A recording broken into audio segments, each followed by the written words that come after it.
Alrighty, Bismillah, inshallah, let's go ahead and get started.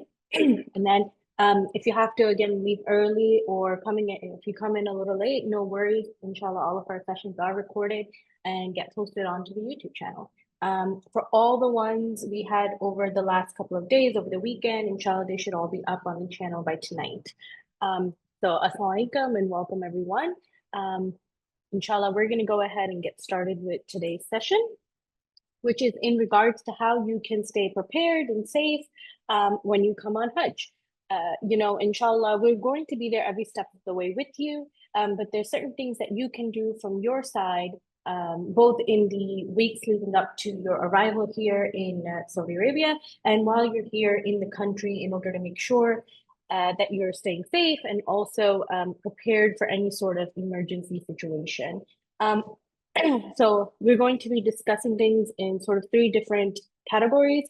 One is the stuff you can do while you're still in the United States or your home country, if you're from one of the other countries, to stay prepared for Hajj or get prepared for Hajj, inshallah. The second category is just some notes and pointers that we have from our side that should help you have a smoother experience on the ground. And then third is just essentially a list of contact information for some important offices, both here in the KSA, in addition to some of the offices that exist in for the United States citizens. So some of our pre-departure safety measures. One of the things that I strongly recommend everyone doing is enrolling into the STEP program that's offered by the Department of State to US citizens and residents. It's going to be beneficial in case you have any sort of situation where you need to reach out to the embassy. That could be something as minor as, well, not minor, but a situation where you may just need to inform someone of a health issue, or it could be, if there's any sort of more emergent situation like losing your passport, God forbid, right? So it's great to go ahead and enroll with them in this program, and you can go ahead and do so directly on their website.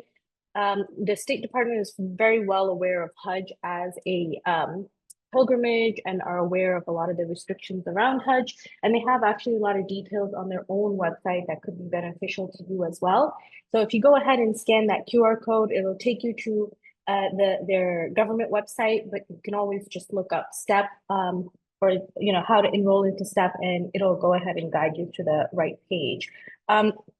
This was the page I was referring to that gives a lot of information specifically related to Hajj and Umrah and some of the kind of travel advisories that you should be aware of. Now, a lot of the things that are discussed here, we've discussed plenty of times in the past. In addition, we'll continue to discuss as part of our preparation for Hajj, but it's just a very useful, I think, web page for you to read through if you're traveling from the United States for Hajj, and includes, information related to health, emergencies, all that sort of stuff. Now, of course, we want to avoid any sort of emergency situation, but the idea is if something comes up, you're well prepared by going ahead and enrolling in this program and also taking some of the tips and advice that they're giving from their side. Okay, so the other thing a lot of folks have questions related to is supplementary medical insurance or medical insurance. One of the things that we've already spoken about is that your Hajj visa does include limited medical coverage. And if you wanted to know the exact details of what sort of coverage you'll receive, like in hospitals, in an emergency situation, with ambulances. The Saudi government's, one of their websites for their Council of Health Insurance has a very detailed list of what's included, including which service providers, what the coverage like monetary limits are. It's all listed very, in black and white on their website. You can go ahead and scan that QR code or the screenshot of the page that I'm sharing on the screen right now has all that information for you, right? And so the benefit of taking a look at this is for most people, this should be sufficient and cover any sort of emergency situation. Now, if you're older or you may have some pre-existing conditions that you're concerned about and want to make sure you have supplementary insurance, that's something you can consider getting. Generally speaking, most of the service providers that you're going to find covered through your Hajj visa are going to be government hospitals. Of course, government hospitals tend to have higher wait times, especially during the rush of Hajj. So if you're looking for coverage that may cover the private hospitals here in the KSA, that's something you would have to look towards private insurance for, or travelers insurance. The State Department has a list of providers on their website, and inshallah, I'll go ahead and share that QR code in a second on the next page. But the main thing, that I would like to kind of emphasize here is that for most people, the coverage provided by your Hajj visa should be more than sufficient, inshallah. And as far as the supplementary medical insurance, like I said, there's a couple of options that are provided right there on the State Department website that you can go through and take a look at and see what might best fit your needs if you need something that's a little bit extra than what is already provided in the Hajj visa, right?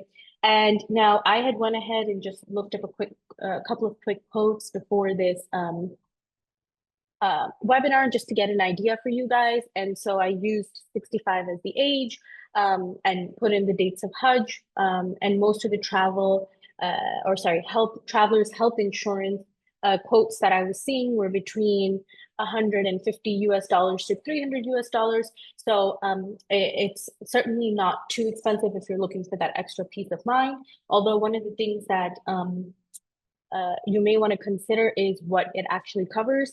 From what I could see, most of these are also just covering a limited amount of costs when it comes to any emergency situations, and you have co-pays on top of it. So to be honest, in many cases, it may seem like it's overlapping with the insurance that you're already getting through your Hajj visa. But there are some good considerations that the State Department points out, especially with your health insurance that you have in the United States that may cover some sort of travel related health costs. So it's definitely something to take a look at, especially if you have any pre-existing conditions, right? The final note I'll say on this is that for most of the health, issues that we see on the ground here in Saudi Arabia, it really has to do with minor things that get, I would say, escalated because of dehydration and exposure to the sun. So the best prevention, like the best medicine you can have is certainly prevention and trying to avoid direct heat exposure. We're doing Hajj in the summertime. It's very hot. We're in a desert. And so you want to make sure you take the advice of your guides, of your service provider, whether that be Al Hair or Al Rajhi or a different company if you're coming across this video, right? Make sure if they're telling you don't go out at this time to do your stoning, that you're listening to their advice, right? I understand that a lot of times people want to go ahead and do certain extra steps of ibadah while they're on their Hajj journey. But certainly one of the considerations you should have is your own health and your own limitations, and trying to stay within them so that you're actually able to complete your Hajj journey, right? And so that's certainly something that we'd like to stress and encourage you guys to follow that advice when you're on the ground. Because a lot of times the health situations we see are really people not following the advice that we're giving and then getting into situations where they're dealing with heat stroke and dealing with heat exhaustion. Alhamdulillah, most of the places you will be in during your Hajj stay will be air conditioned. And so if you're following advice, you should be able to avoid falling into some of these heat related illnesses. Excuse me. Okay. Now, one of the things we've talked about briefly in the past and something you should be aware of is that there are times when the Saudi government will go ahead and collect your passports. This happens at checkpoints when you're crossing from one city to another, and a couple of other places where they may ask for this documentation. So in order to kind of make sure that you've got all your travel documents in order, we certainly recommend having extra copies of your passport, both in digital format and in a paper copy format. In addition to that, in addition to, what you may be dealing with the Saudi authorities and any sort of checkpoints, it's happened where Hajis have their passport on them in Mina and unfortunately lose it or misplace it. And so it's always good to have those backup copies in case you have to go ahead and do any sort of emergency passport requests with the embassy here in Jeddah, or sorry, the consulate here in Jeddah. And so what we'd recommend is have at least one digital copy of your passport on your phone or your mobile device, have a physical copy with your purse or your wallet, and then another one in one of your check bags. So that way you're covered in any and all situations. In addition, inshallah, many of you have already gotten your visa issued. Some of you are waiting on it.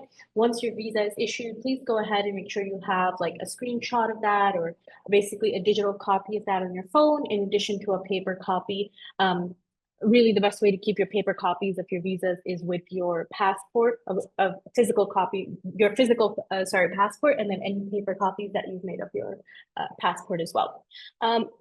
The other thing that we'd go ahead and recommend is adding a label at the back of your passport with your personal information. So your name, you can even put your country of residence, so USA, and then a phone number so that, hopefully, inshallah, no one runs into that situation. But if you happen to misplace your passport, of course, the likelihood of if it being returned will increase quite significantly if you go ahead and put a contact phone number on a label, essentially on the back of your passport. And certainly it could be as simple as just, putting a label and manually writing down this information or printing it out on a computer or what do you call a label maker. It doesn't have to get too fancy. The main point is just having um, a point of contact on the back there, very clearly visible, so that in case you leave it in a bus or you leave it in the Mina tents or anything like that, that it's easy for someone who may find it to be able to try to contact you and return it. The final thing is that we're going to give you a list of emergency contacts. Certainly, I'm sure you have some emergency contacts that you may have in your own family or friend circle. It's good to keep that list as a digital copy, but it's even more important to have a paper copy of it, right?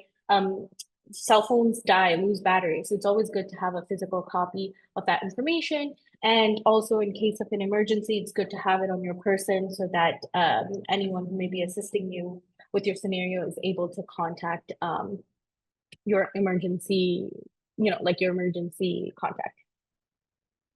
Okay.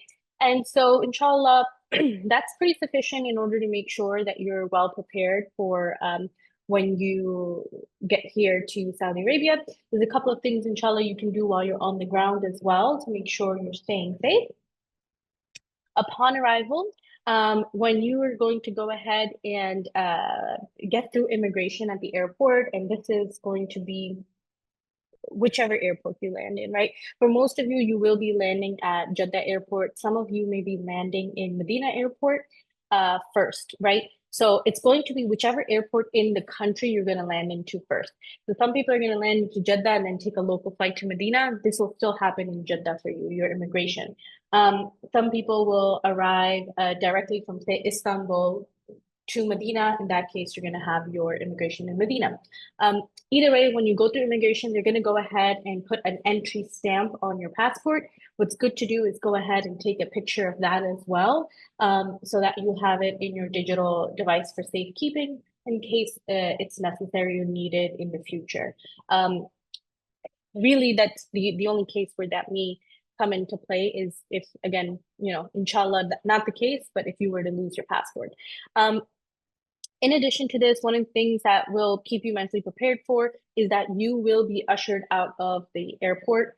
Inshallah, most of you will be in a group with a guide, but if you happen to be in a situation where your guide is not with you, or sometimes, the scenarios where one person gets held back and the guide has to stay back, anything like that, you'll notice that they're going to usher you out of the airport. It can seem a little frustrating, but what I will say is ask anyone who did Hajj 15 years ago or 30 years ago. There were times where you would have to wait 7-8 hours to get through Hajj immigration in Jeddah. So alhamdulillah, they've made the process a lot smoother. And part of that is trying to clear out the arrivals terminal as quickly as they can. And so you'll have folks who are going to encourage you to stick with your group, and you're going to have folks who are going to usher you out of the airport. Nusuk has its own staff that's dedicated to the Nusuk Hajis and will guide you through to where the designated buses are for your company, whether that be Al Raji or Al Khair. Inshallah, they go ahead and kind of refresh the uniforms every year. And normally, what I do is a day or two before you guys start flying out, I'll go over to Jeddah Airport and take some pictures so that you have an idea of who you can look out for. But basically, just take their advice and go ahead and follow them out to the shuttle buses. Just make sure that you're asking for the shuttle buses for your company, right? Like whether that be Isra Al Khair or Al Raji. Inshallah, we'll talk about a lot of this in a lot more detail closer to Hajj. And you'll get to hear a lot of this stuff from your guides directly as well. But the general thing that I kind of want you to keep in mind upon arrival is that you're gonna number one, be ushered out of the airport pretty promptly, and number two, overall during your stay, will be encouraged to stay with your group by local authorities. During Hajj, your movement is a lot more, I would say, monitored, and it's strongly encouraged by all the authorities that you stick with your group, and that's honestly what we would encourage as well. Just because with the sheer number of people who are in Makkah at that time, it's very difficult to move people around, and it's very easy for people to get lost even within Mina. And so it's good to stay with your guide and stay with your group as much as possible. Okay, so certain things you can do in order to avoid any issues while you're on the ground is number one. I know Sister Rahima mentioned it in her webinar, and you'll continue to hear this from us, but to limit the amount of cash you bring with you. Credit cards, especially Visa, is pretty widely accepted over here in stores. Pretty much everything is tap to pay at this point in the KSA, and so certainly you don't need too much cash, even if you're planning on doing a lot of purchasing. Of course, in order to save a few dollars there, I'd strongly recommend applying for obtaining a zero foreign transaction fee credit card if you don't have one already. And generally speaking, those credit cards have better exchange rates than you'll get at a currency exchange rate over here anyways. So it's a good option from a financial perspective as well. And if you need to pull out cash, there's ATMs widely available everywhere over here. And certainly you can work with your financial institution in the United States. Many of them offer zero fees on foreign ATMs. So make sure you have those conversations with your credit cards and banking institutions before you come to the KSA, before you travel, to a foreign country, so that they're aware of you're traveling and you don't have any issues with holds or anything like that. Be aware of scams and panhandling. Saudi Arabia or Mecca is like any other tourist place in the world, right? In the sense that there's going to be panhandlers, there's going to be certain scams. Unfortunately, Hajj is not spared from those sorts of things. And so you'll have people approach you claiming to have lost their passport, claiming to have lost all their money, pretending, to be fellow pilgrims. Just be aware that a lot of times these are scammers and they're looking to try to essentially get money out of you. So be aware that happens and act accordingly, right? I think all of us here in the United States are pretty familiar with these sorts of things and know how to deal with them accordingly, but just want to make sure you're aware that this can happen in the KSA as well. Okay. The other thing is, again, I understand that this can be one of those challenging things, but we strongly encourage you to limit the amount of luggage you're bringing with you, mostly because the more luggage you're bringing, the more stuff you have to keep track of. Again, there's going to be a lot of movements during Hajj. You're going to be moving from one place to another. On top of that, you're not the only person moving. There's over 1 million plus people who come on Hajj. And so with all of that, it does happen when luggage gets misplaced. And so it's good to try to keep the amount of luggage that you have limited, and make sure that you're keeping track of it during movements, essentially, right? So when you're getting on at the airport, when you're getting on at hotel, make sure that your luggage is getting loaded onto the correct bus, and you're not getting separated from it during that process. Cabs and taxis. So there will be points, especially if you may be staying in one of those packages where you're further away from Haram, where you may have to take a cab. Of course, like any major event, again, price gouging is something that happens. And so you want to make sure that you agree on a price with a driver before you sit in a vehicle. Generally speaking, I have seen a very wide range of prices throughout Hajj because, again, all of the price gouging that happens. There are phone apps like taxi apps available in the kingdom as well. Careem is one of the most popular ones. Eco is another one. You can certainly download these from the US, add your credit cards as a payment method beforehand, and those can help you avoid some of those price gouging issues. And also just like if you're like me and don't like to go through that process of negotiating and feel a little uncomfortable, that can certainly help avoid those sort of scenarios. In addition, it makes it a lot easier because you're able to go ahead and put in your uh, departure and arrival location. Just keep in mind, again, a lot of times with cabs and taxis, you may want to go to a specific location, but they may not be able to take you just because of all the roadblocks that happen in Makkah, right? And that actually brings me to my final point on this page, which is the Khudai shuttle buses. That honestly will be the best option for you. And by safest, I don't really mean safe in terms of like a safety issue. Alhamdulillah, Makkah is a very safe city. More so in the sense of safety as in reliability, right? And so inshallah, we'll talk about in detail what the Khudai shuttle bus system looks like. But essentially, what the government here does, especially during the days of Hajj, is block access to most private taxis, cabs, limits even buses that come into the area that's closest to the Haram and to the clock tower area. And they have their own shuttle bus system instead. And the point of that is to try to keep those roads as less congested as they can. And so Khudai shuttle bus like drops you off right under the clock tower, and it basically gets you as close as possible to the Haram as you can during the days of Hajj.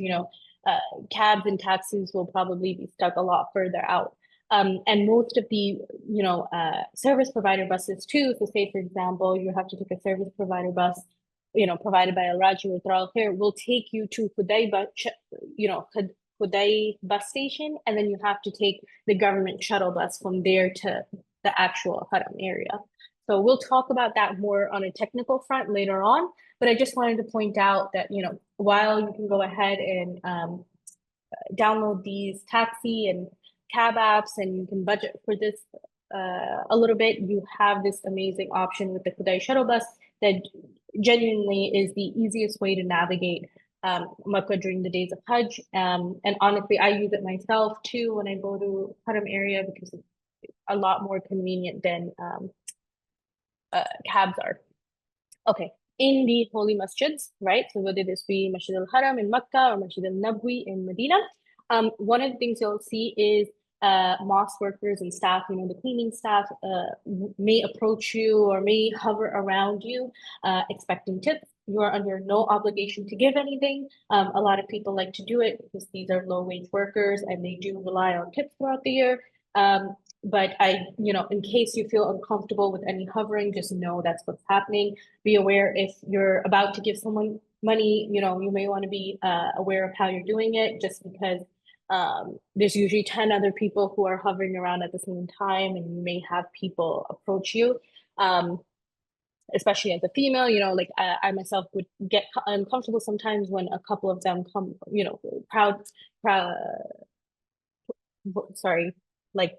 a crowd around me. And so that's just something you may want to be aware of, that this happens. And again, you're under no obligation to give anything, but it's just a scenario you should be aware of. Photography, do not bring any professional cameras or anything like that into the masjids. They're completely banned and they will be confiscated. And depending on who is the person who's catching you with it, you may also be detained. So it's best not to bring any sort of professional photography equipment to the haram. And if you are going to go ahead and take pictures for the sake of your memories or anything like that, all we ask is you be considerate of others, right? One of the things I think is really a snowball effect in the masjids is people will see other people's bad behavior and be like, well, if XYZ person is doing it, I should be able to do it too. I'd like to try to give that reminder, like, Alhamdulillah, you have this major blessing. You're here in the house of Allah. Um, don't try to see other people's bad behaviors. Try to be on your best behavior in front of Allah at the end of the day, right? And so don't block pathways, don't be in wheelchair routes, don't do anything that would be considered inconsiderate or inconveniencing your fellow Hajis. Um, Apparel, do not bring any controversial political apparel with you. Flags of different countries are not allowed in masjids. And again, just you're here for your Hajj, you're here to fulfill this further obligation. Certainly, you don't want something to spoil that trip. And so let's keep anything like that at home and inshallah focus on your ibadah during this trip. Crowds, of course, this is Hajj time. It's going to be very, very crowded. If you're someone who gets anxious in crowds, consider going up to some of the higher floors to avoid the crowds. Your tawaf may be a little bit longer. Your saying maybe take you a little bit more time, but at least you'll be in a little bit more of a open environment, right? The main mataf areas, the main courtyard of the masjid gets very, very packed. So that's something to keep in mind again, with especially for those who may have any health conditions that they may need to keep in consideration. The other thing is, of course, be aware of exit points in crowds. Be aware, follow the instructions authorities give you, right? Not only for the safety of you and the safety of others, but because, again, this is about trying to make this experience as pleasant for everybody and as trying to avoid inconveniencing fellow Hajis, right? A lot of times people will get frustrated. Keep in mind, the haram workers, the authorities, all these people are trying to manage like almost 2 million people, over 1 million plus people, and everyone has to do the same things, right? Over the course of those 3 days, we all have to do that umrah, we all have to do that tawaf. We all got to go to Mina and stuff for all the same locations. And certainly they're just as exhausted as you may be and frustrated as you may be if they have to block certain paths in order to crowd control and crowd manage.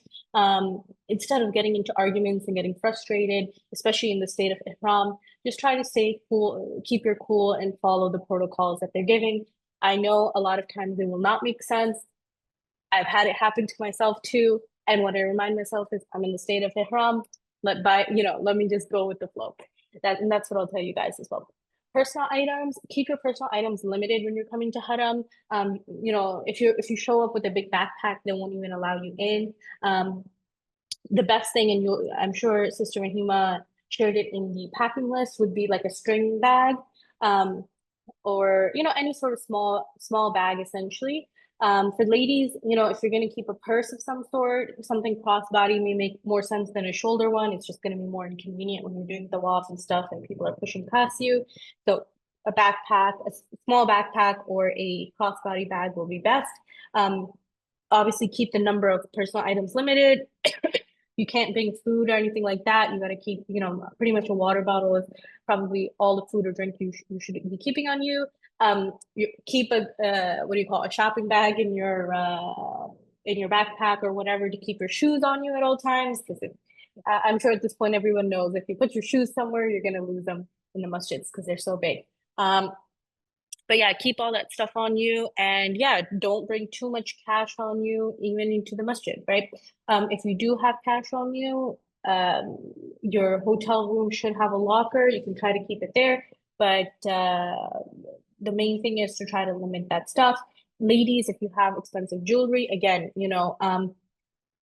the fine gold jewelry, the diamonds, whatever else, it may be best to just leave it at home in the United States so that you have peace of mind, right? At the end of the day, as valuable as these things are, you don't want them to be the reason that your Hajj is spoiled in the sense that you're stressed out because you've lost something. So best to keep these things at home, inshallah.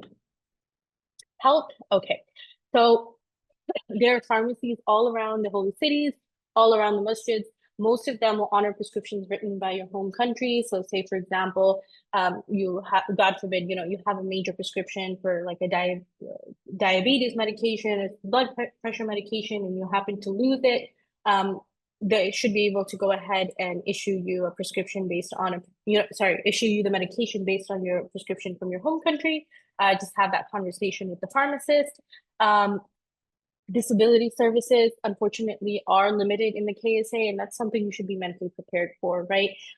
Buses here may not have the same services that your buses back home may have, where they can accommodate wheelchairs. You may have to walk up 3, 4 steps. This is the reason why we do talk about if you're older and limited to wheelchairs, that it's best to try to come on Hajj with a younger family member who can help support you through this journey. But keep this in mind. Alhamdulillah, the true masjid themselves have plenty of services, including the golf carts and wheelchairs and some people to push the wheelchairs, but hotels, restaurants, shops, these sort of things will have limited accessibility. And that's certainly something you should keep in mind. Especially for anyone who may be older, we talk a lot about getting physically prepared, getting in those walks now, because just the walk, if you're staying in a clock tower hotel to the masjid and back, can be quite strenuous. There's hospitals, of course, all over Makkah, Medina, all over the country as well. And many of them will be covered through your Hajj, the insurance provided through your Hajj visa. Hospitals are also present in Mina in case of emergency. If, God forbid something happens in Muzdalifah, you're going to be brought back to Mina, for example. But what I will say is the system is always overloaded during Hajj. Wait times are long, and it can be quite frustrating to sit there and have to go through this process. So really the best option is prevention. And I've hinted at that before, and we'll continue to kind of reinforce that statement throughout the next couple of weeks and throughout Hajj, that please listen to the instructions provided by your guides. Especially during the days of Hajj, I think, again, people want to go ahead and fulfill some of these steps that they think are obligatory in their Hajj journey. But alhamdulillah, our scholars are here, and they will tell you that standing on Jabal Rahma is not going to is not going to make your Hajj any different than if you stand in your air-conditioned tent in Arafat. And certainly to consider your own health and safety when going outdoors, especially in the heat, to avoid that direct sun exposure throughout those days, and to stay well hydrated.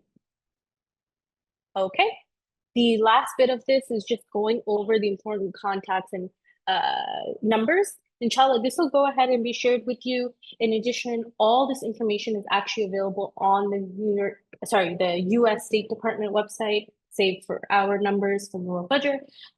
But these decks will also be shared in our learning group so that you can go ahead and take this information from there. But first of all, just to give you our contact information, right?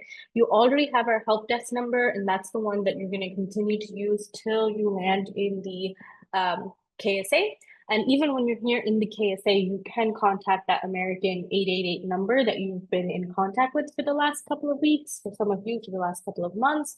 But this is another number that you can notate down that's going to be a Saudi-based number. Inshallah, this is included in our luggage tags and stuff that you'll get later on as well. But if you're dialing from a non-Saudi based number, you'll put that +966. And if you're dialing from a local SIM, if you purchase a local SIM after coming here, you will use the 056 version. But you can also just go ahead and take a screenshot of this page before I go ahead and move on.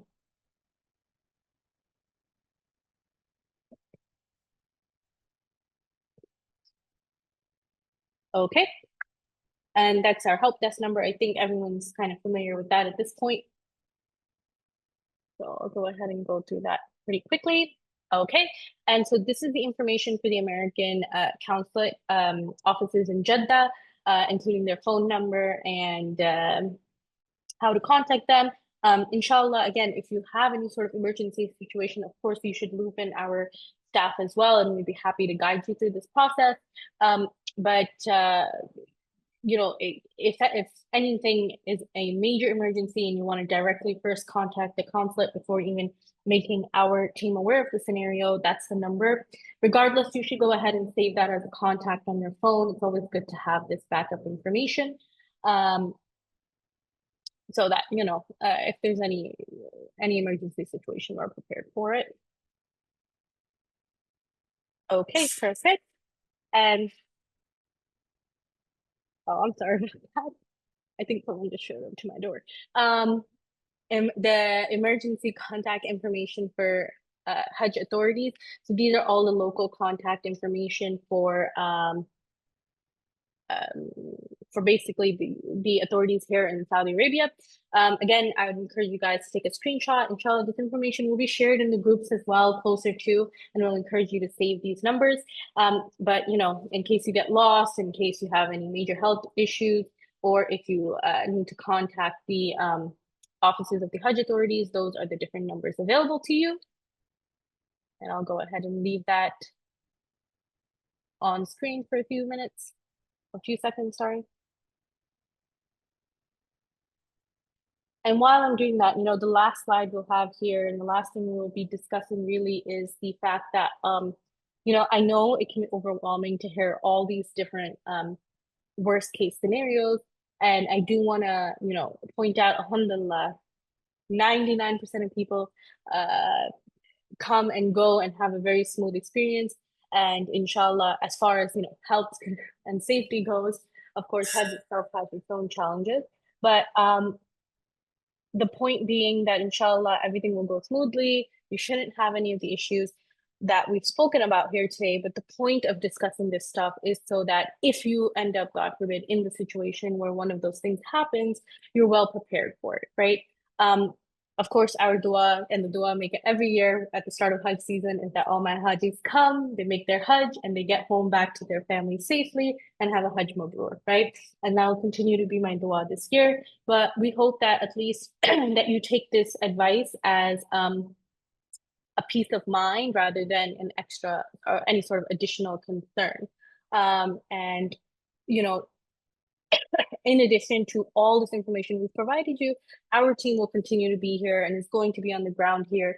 So if you have any issues when you're on the ground, the first point of contact for you should always be your guide.